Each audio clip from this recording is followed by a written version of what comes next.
What's the secret to happiness? How do you define it? A wise man once told me that happiness is determined by the distance between you and what you want.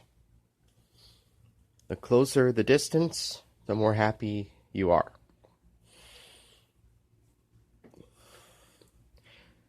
Of course, that depends upon whether what you want is healthy or not.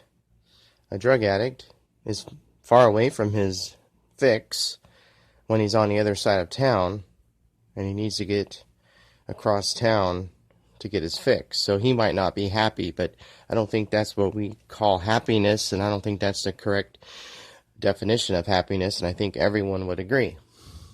But if what you want is something valuable like a family or a successful business or to improve your health, then that definition fits. That's the correct definition. As long as what you want is good, then the definition remains that happiness is determined by the distance between you and what you want. Now, there's certainly a range of happiness. There's very happy and extremely happy and blissful on the far right end of the scale, and then on the far left end we have the low end of happiness. A person is still happy, but they're just barely happy. Usually, to be barely happy, it means that you have a lot of momentum and you are keeping busy. If you are not happy yet, well, then you need to start getting busy. You got to get really busy. You got to write down a few top goals that you have that are reachable, and you got to work toward them right away. That'll get you on the road to happiness, but you also got to be aware. Awareness is the second key. You've got to be aware of what's going on. You've got to be aware of your urges. You've got to be aware of the temptations around you so that you don't get sucked back into the darkness or the bad habit or the negative emotion. And you got to just keep busy.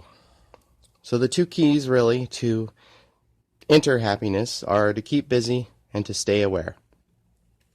Now, self-control is also a component of being aware, because if you're aware, then you also need to be self-composed or self-controlled. But of course, I keep it simple, like I always like to, and I just say that the two keys are to keep busy and to be aware. Now, if you don't have any goals at all, how can you be busy? It's pretty hard to be busy when you don't know what you're going to do for the day. So you've got to have some clear-cut objectives. It could be something as simple as washing the dishes, or washing the car, or cleaning out the inside of the car. Or maybe the inside of the car is already clean, but your glove compartment's messy and you don't know what's in there. Well, then I think you should take time and make it a goal, make it a project to set aside 1 hour of your day to clean the glove compartment box in your vehicle. You might have bigger objectives depending upon where you're at in life. Could be a very, very complicated objective that has to do with your business, maybe hiring someone or firing someone. Those are always very difficult. It could be to write a book. I have a few of those objectives. I have a collection of short stories that I've been working on over the years, and I have a personal development book that I'm also working on, that I've been working on for 9 years. Those are two big time goals, very complicated and very difficult. Whatever your goals are, just remember that you need to keep busy and you need to keep aware.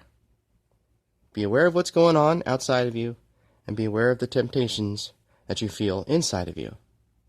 And continue to keep busy. It's a cycle. You wake up in the morning, you look at your objectives, you look at your goals for the day, and you plan to accomplish them.